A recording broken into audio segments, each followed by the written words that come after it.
Hi, how's it going? This is Resident of Collinwood for YouTube. I'm here to do 3 Dark Shadows videos here for you tonight. I've been doing a series of morality, and I really wanted to continue that. So tonight, Maggie Evans versus Joe Haskell, right?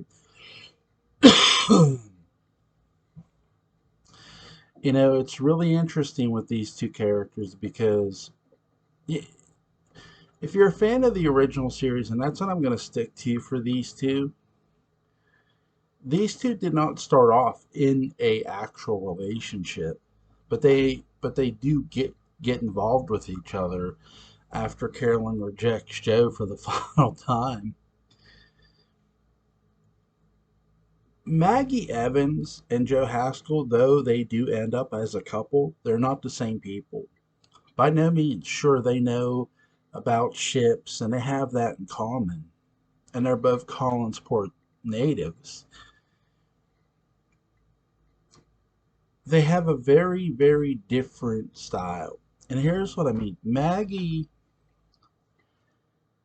is very, very sassy. She has no problem telling you how it is. And I'm not saying Joe doesn't. What I would say about Maggie and Joe most is Joe Haskell, he literally had to get drunk to tell off Elizabeth. And even after that, like, the reason he agrees to help Carolyn and help Dr. Peter Guthrie, as I talked about in my Dr. Peter Guthrie versus Dr. Julia Hoffman video, Joe Haskell did that for Carolyn's mother. I mean, that's how much respect he had for her, and has for her, really, to help her. And that's what I mean. Maggie, keep in mind, Maggie is against that. Maggie Evans does not want him to get, like, no, it does has nothing to do with you. And really, she's not wrong. It doesn't. She doesn't. Maggie feels that Joe doesn't owe them anything, and it really, she's not wrong. Maggie's sassiness is what makes Maggie Evans Maggie Evans. I mean, this is not Victoria Winters. That I've been talking about in these series that Dark Shadows did not clone their characters. Their characters had very different personalities, each their own. And this is a great way to sort of highlight that too. So, to take a look at Maggie Evans fully first, here's this girl who's from Collinsport. Her father is from Collinsport. Her father is a painter. She isn't. She's a waitress who works at the local diner, and she's also a cook as well. And here's what's interesting is to this. We never really get to meet Maggie's mom because she passes away. Now, for those who are still going through the series, I know I'm not trying to spoil this for you, but I'm sure you've guessed by now that, and if you haven't, I apologize. Maggie's mother, my interpretation is that Maggie's mother dies of cancer. I mean, the way David Ford does an amazing job sort of describing, the bills that he had to pay for his mother, what she went through. It makes it sound like she was, dying of cancer. That's what I interpret it as. Um, they don't say cancer, but you could sort of tell they're sort of hinting to that without actually saying it. And though we never meet Maggie's mom, and were more used to Sam Evans, her father, I would say that yes, Maggie is every bit her father's daughter. Sam Evans had no problem telling people off either, and neither did Maggie. I would say Maggie was more the stronger of the two from a stand up standpoint. She watched her father drink himself repeatedly. Maggie didn't do that. Sure, Maggie went to the Blue Whale, but she wasn't there all the time. She would go there every once in a great while.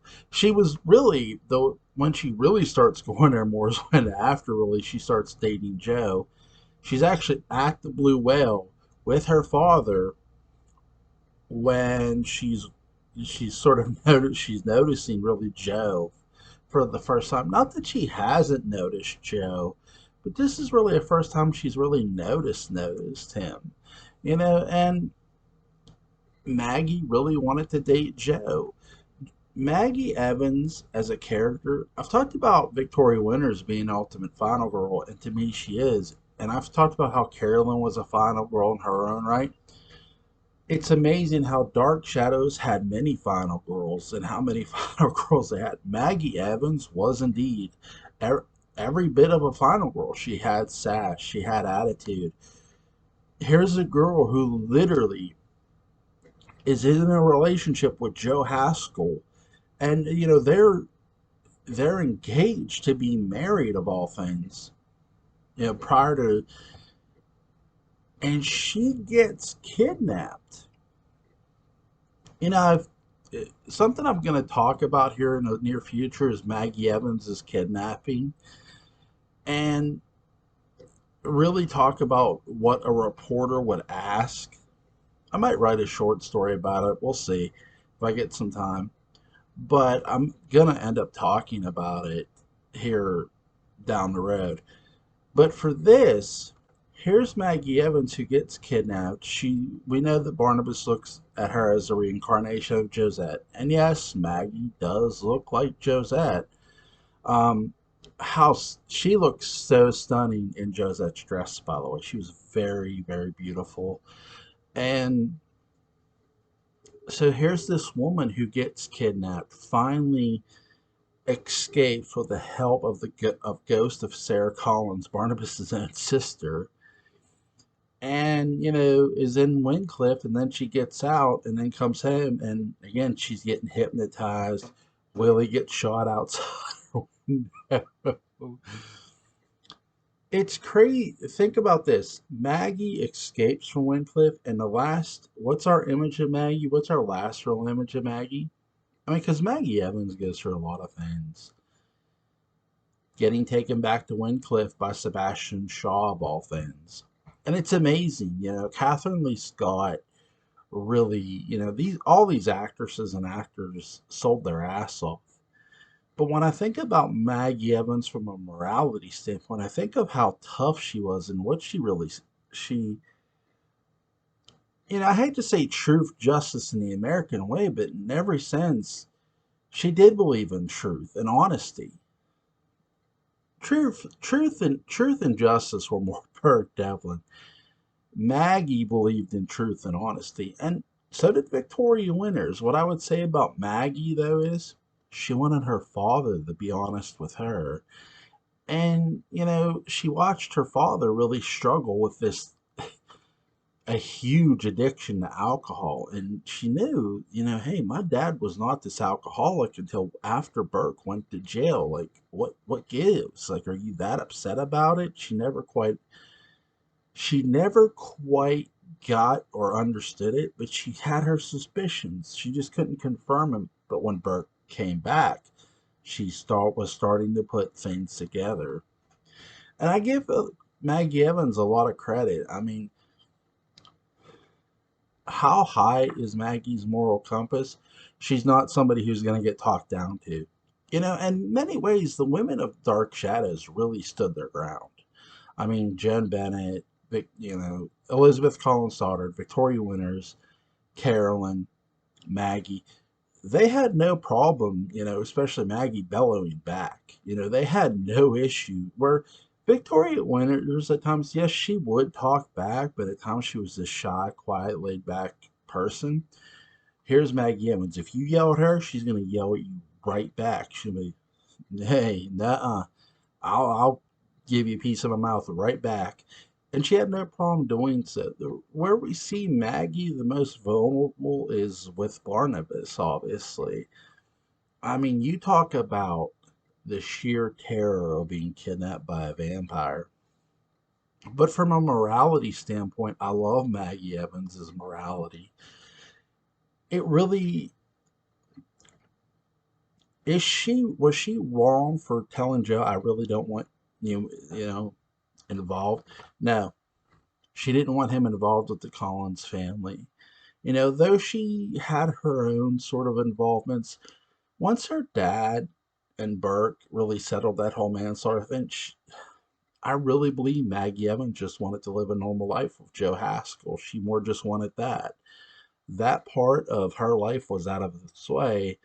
Unbeknownst to her, she was about to be kidnapped by this vampire who, you know, I, it's weird because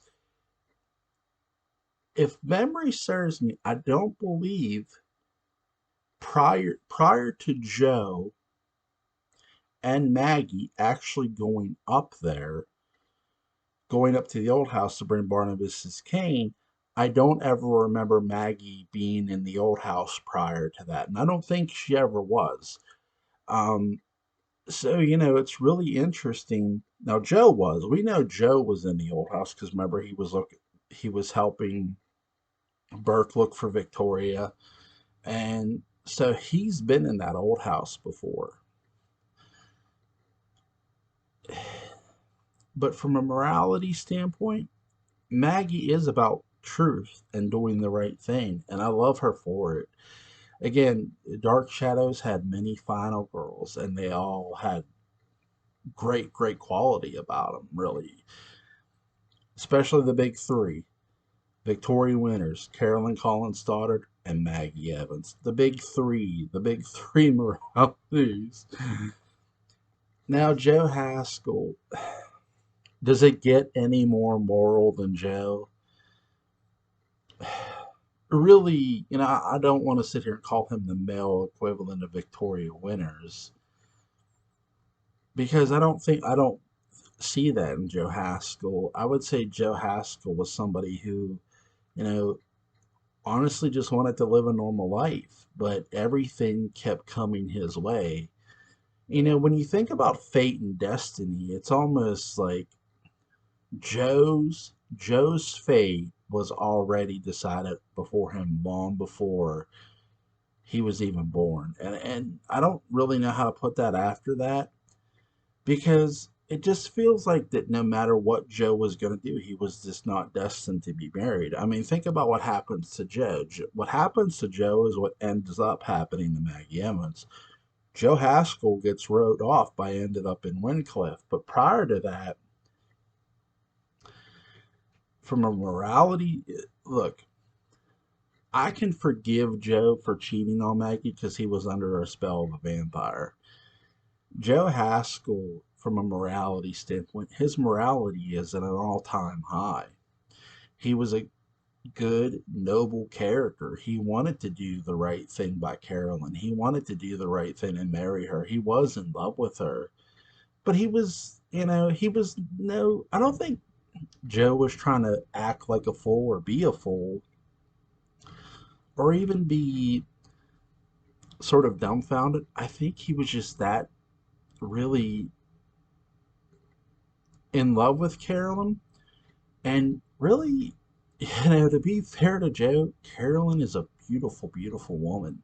And I do think at times Carolyn had him seduced a little bit to the point of, God, I just want to be with this girl. And she just, you know, she does not want to be with me. But I think the realization really hits home with Joe when Burke Devlin comes to town and he starts to see his girlfriend, who he loves, not really, really blow him off for good. And it's just like, you know what? I've had enough of it. And I applaud Joe for that. I think, do I wish he would have waited so long? I'm not going to Monday morning quarterback it and say no. I understand Joe Haskell because he's a guy who did not want to put up with Carolyn anymore. I mean, he respected her, sure. He remained friends with her, and he still respected Carolyn's mother. And what I mean by helping, remember, Maggie did not want Joe to go help. She sort of got annoyed with him when Carolyn called. When Joe went up there and he did what he did for Dr. Peter Godfrey, and I've talked about this, he didn't do that for Carolyn. He did that for Liz. And yeah, sure, I'm not saying he didn't completely do, you know, he didn't think of him and Carolyn's friendship, but really he knew that Liz was in the hospital. And you know what? When he heard, hey, this could help Liz, even even at the expense of opening a grave, Joe was willing to do it. Joe was working the night shift with Dr. Peter Gufford. Get out the shovel, son. Oh my God. But no, from a morality standpoint, I respect Joe Haskell. I mean, you talk about one of the most noble characters. It really is Joe. I mean, in many ways, Joe, you would swear he was going to end up being the ultimate protagonist in this series, the male protagonist, really. But fate would have other things in mind when the vampire came out, my friends. As we all know, Joel Carruthers did an amazing job. His Nathan Forbes, I really need to get into that one. That's not going to be a versus. That's just going to be a character retrospective. Um, but that one I really need to do. Nathan Forbes. I really need to do Lieutenant Nathan Forbes as a character retrospective, and that one would be interesting. I do think that when I look at Joe, when I look at Maggie, were they destined to be married? I do think they were destined to be together. Think about this. Both characters end up in the same place. They both get rode off pretty, not the exact same way, but they both get rode off to the same place, Wincliffe Sanitarium. One was already there before, one wasn't, but they're both there now. So in a sense, they're together. Think about that. Maggie and Joe are still technically together at Wincliffe. They're not. They might not be in a relationship, but they're in the same building, and most likely they've seen each other. That would be interesting if they write Joe Haskell and Maggie Evans back in. I know they'd have to recast Joe Haskell, um, unfortunately, but how interesting would that be, right? Joe Haskell and Maggie Evans. But again, the morality of these two characters is at an all-time high.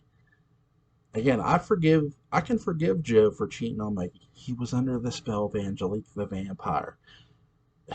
And we all know what happened to poor Maggie Evans when she got kidnapped by Barnabas. Oh my God. Barnabas, my dude.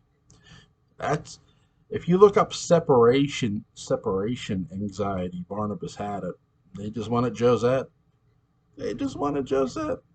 Shouldn't have banged that island girl, dude. Shouldn't have did it. God. All right, guys. Hope you enjoyed the Maggie Evans versus Joe Haskell. I have two more videos to do for you guys.